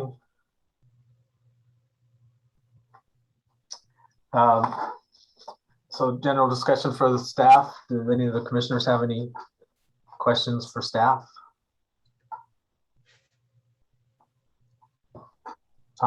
Thomas? Yeah, I was curious, is there are impact fees charged for ADUs? Including the ones that are permitted that are already existing? Commissioner Saylor Brown, yes, impact fees would be charged for accessory dwelling units. And then if you wanted to convert a sleeping quarters to an ADU or something of that sort, you would be charged impact fees for those. When we did the impact fees recently last year, it was kind of in anticipation of accessory dwelling units. So you'll see, I apologize. Anyways, my cat, sorry. So you'll see we have it in chunks. So 750 square feet or less will be a lower impact fee. And then once you start going up, the larger you get, the more expensive your impact fees would end up being. Okay. And then I had one more question. So if I have a house in an R1 zone, this only applies to building a separate unit in the back, right? I can't take a room in my house and build a full kitchen in it and then rent it out, because then that would turn my house into an apartment building. Am I reading that right? We're only talking about separate buildings?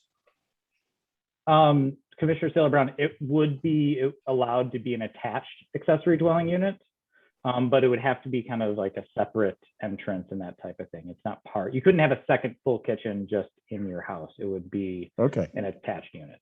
All right, cool. Just making sure. Thanks.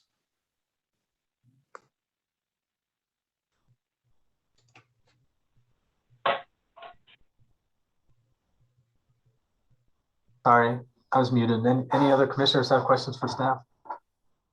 Commissioner Cassidy? Yes, I have a question. question. One of the comments that we got through the addendums, which was in opposition to the proposal, mentioned that you could have almost an unlimited number of sleeping quarters along with one ADU as long as the lot coverage maximum wasn't met. Is that accurate?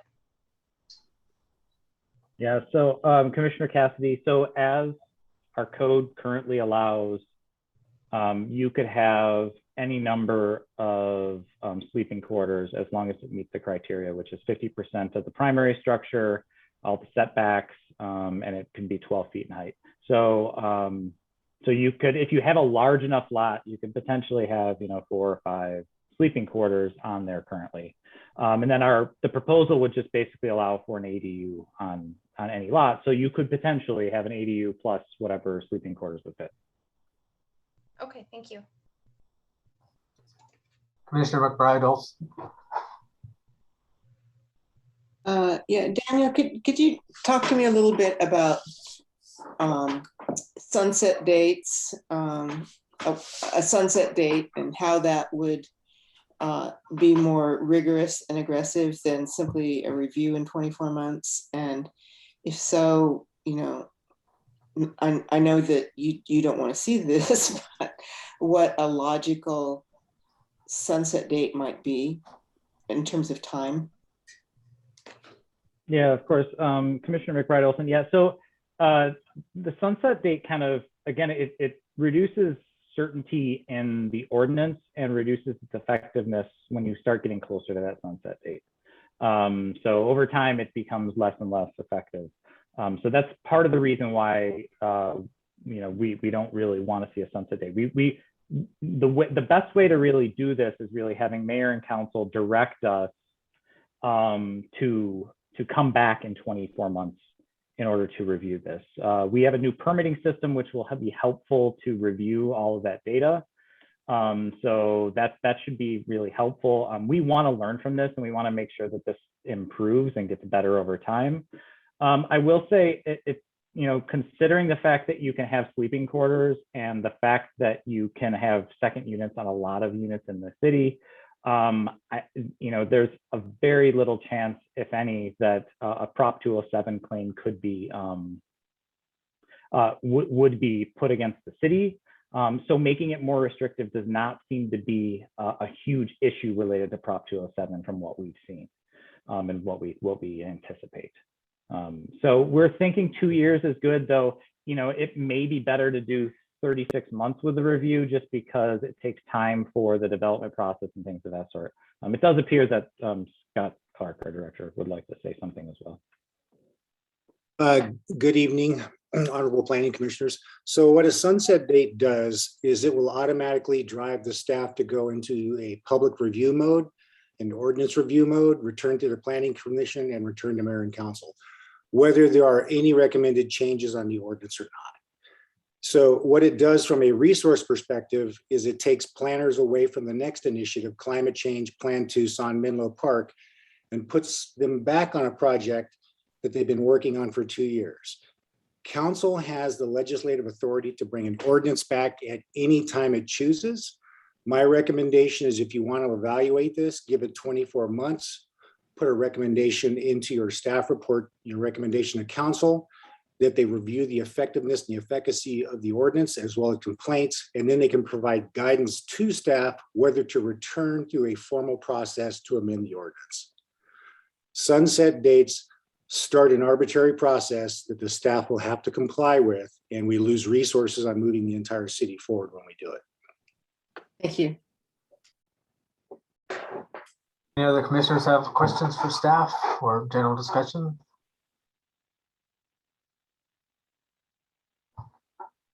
Seeing none, I'd like to thank the staff for their hard work and outreach on this issue. Really appreciate all that hard work. Well, with completion of discussion, I'm going to ask for a motion on a recommendation of the accessory dwelling units UDC text amendment to mayor and council. Chairman Martin? Yes. May I speak? the last time we held this public hearing, there were a few of us present who were concerned that we were going to end up with a no recommendation again, like we did with the marijuana. So I could make a motion, but before I do that, I wanted to float some ideas, if I'm allowed to do that, and just see how some of the other commissioners feel about things. So is that okay? I think as part of the discussion, you can talk about. Yeah, that's fine. Okay, well, I wanted to mention that although they didn't show up today, we did have a large number of the written comments that were strongly opposed to the request, and the survey respondents showed, what was it, Dan, about 30% were strongly in opposition to it. So that is a pretty large chunk of people. Go ahead, Dan, it looks like you're going to say something. Sorry, yeah, it was about 30% that were either strongly or somewhat. It was probably about 22 or 23% that were strongly opposed. Okay, so a couple of common themes that I noticed in the opposition were the height with the second story, and also the size, the fact that they can be larger than the main unit on the lot. So I wanted to see how the commission would feel about limiting these to one story. You gave a very good explanation, Dan, of all the pros and cons of doing the 2 stories. And part of that was that there really probably aren't going to be that many that go 2-story anyway. But there are so many people who brought this up as a concern that might be something that we can limit to 1 story and make a lot of people really happy without creating a big barrier to doing these ADUs. And I'd also like us to discuss the size. There was some concern about, the ADU being larger than the main unit.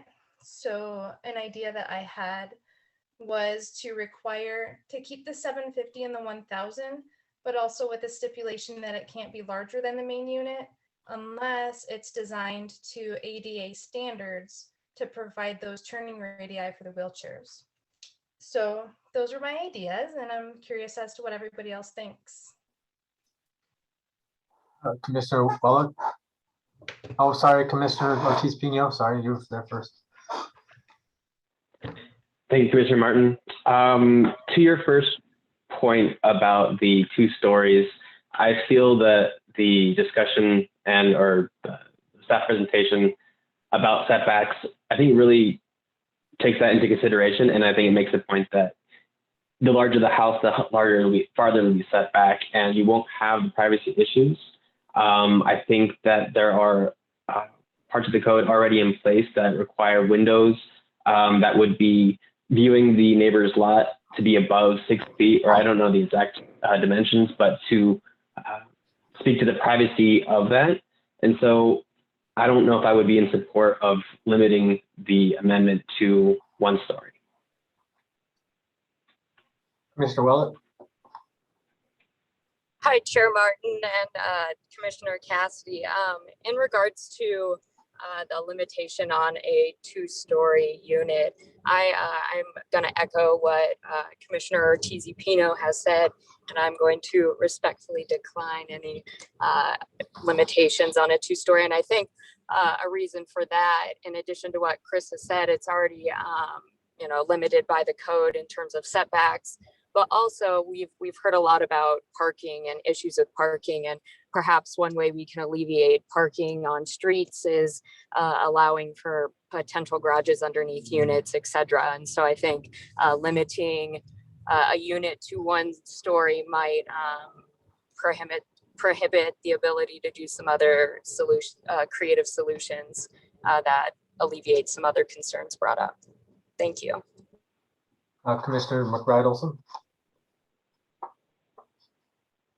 I'm going to echo my other fellow commissioners. I think that in addition to the issues that they've mentioned, the issue of, hopefully avoiding any reduction of mature landscaping or leaving room for more shade and less less pavement, I would really probably not want to support saying let's limit it to 1 story and instead leave it, the ordinance as written. Any other commissioners? My comment is, I think I would agree that the variable setbacks in the city code, in addition to an existing house or could be built to the 25-foot height limit as long as it complied with the setback. So I would not be in favor of that. As to the square footage, I was looking at if your lot is big enough for 2 houses, you could have a 2,800 square foot house and a 2,100 square foot second house. So I had initial concerns about the 1,000 square feet, but that plus the ability to build separate sleeping quarters. I don't think the size is an issue for at this time, based on the current 750 square feet for under 7,000 square feet and 1,000 for over 7,000 square feet. Any other comments from staff? I mean, from commissioners? I guess I'd like to ask for a motion again. Oh, Commissioner Willett. Yes, Chair Martin, I would like to make a motion to approve the recommended amendment to the UDC as written and recommended in staff's report. I second that. I would second that. Commissioner Schwartz. Yeah, I would second that, and I support pushing this amendment through as written. I just wanted, I don't know if this is a friendly amendment or something I just wanted to be included in the notes and in the conversation when it gets passed on, is a recommendation to mayor and council to also include a program that helps local homeowners acquire resources and technical support necessary to actually access this amendment, and incentives to make it more affordable for Tucson residents, and also ensure that housing remains affordable and tackles these problems that we've been discussing today. Daniel, would that be part of the discussion, or does that need to be part of the motion? So I think it can be part of the discussion moving forward. It could be part of the recommendation as well, if you would like to. Yeah. Scott, did you have something? Oh, okay. I'd recommend you make it part of the motion. That way it carries that kind of weight. I also know that council has been asking community housing and development to look at these type of programs, so it would probably find support at mayor and council. So my recommendation is place it in your motion, and that way the entire package goes forward as a clean motion. Commissioner Willett, do you accept the friendly amendment to your motion? Can we, what are the implications of that in terms of, is that staff, what I'm looking to staff here, what do we think in terms of implementing a program? How does that work moving forward? I'm open to the discussion of including that in the motion. I just want to make sure it's an appropriate place to put that and that we understand the implications of that. Commissioner Willett, we plan on working and creating this program. So I think it just helps mayor and council to understand the conversation and to push that forward as well. So it's totally in line with what we're anticipating. Then I'm all for if my fellow commissioners are in favor as well of that amendment. I think there was also the question of the 24-month or 36-month analysis of how this is working. I don't know if somebody wants to make a friendly amendment for that, for the motion or for the recommendation.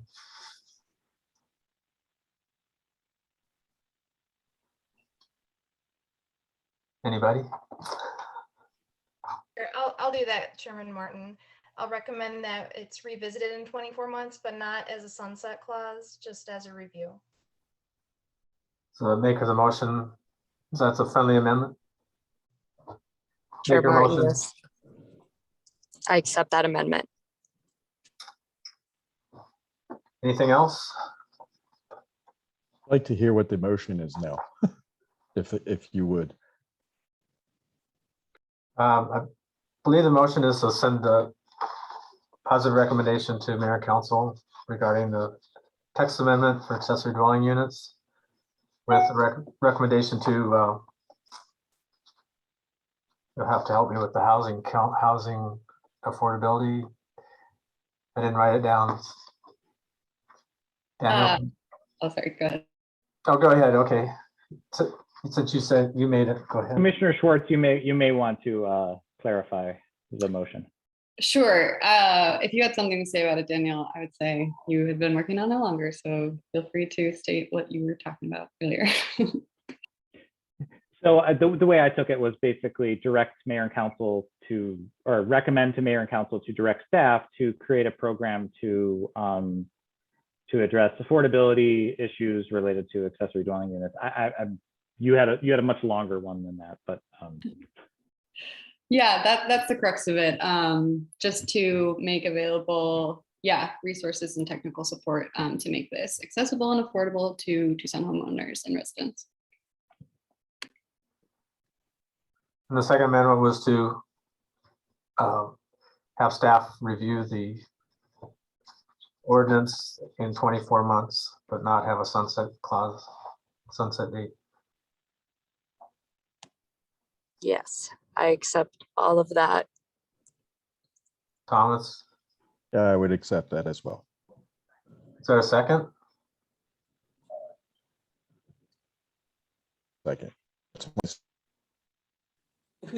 Does somebody need to Thomas? second it? I'll second it. Okay, all those in favor say aye. Aye. Aye. Aye. Aye. All those opposed say nay.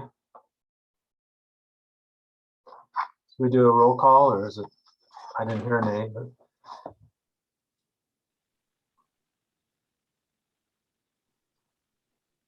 Daniel? I don't think we heard a nay. I think we're okay. Okay. Oh, great.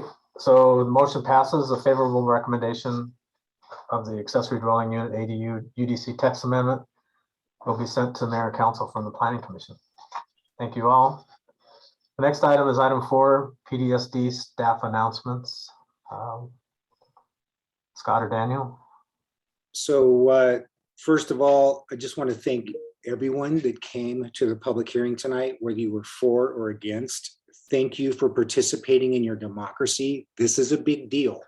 So please come to the rest of them and contribute to shaping your community. On the PDSD route, Sunshine Mile passed council last night with some additional modifications on height. So most buildings are limited to 4 or 6 stories, but the overlay is now in effect. Actually, will go into effect in about 30 days, but council has passed it. Daniel mentioned a new permitting system coming online. We'll start piloting that for real with actual applications in December. So the permitting process should become a lot more transparent and user-friendly once we get through the initial iOS bugs. That's all I've got. Daniel. I think Dan's good. Next item on the agenda is future agenda items. Excellent. Thank you, Commission. So future agenda items, we are, looks like they're not showing up. So we're looking to bring to you a handful of kind of educational, kind of informational items as we move forward. So one is we haven't had a plan amendment in a while. And so we want to come and talk to you a bit about area and neighborhood plans, kind of the background on them, what they're used for, kind of how they implement the general plan, which is Plan Tucson, which eventually will be coming to you. So we're kind of coming through and talking a little bit about that. We have a Plan Tucson update that we have also that we're working on. We'll be releasing soon. We're going to come and do a presentation related to that for you as well, and then kind of greater kind of issues similar to what we did with the Move Tucson update for you. And then we do have a plan amendment that will be coming to you, I believe in October. Maybe it's November, but in the next coming month for that. So thank you so much. I really appreciate it.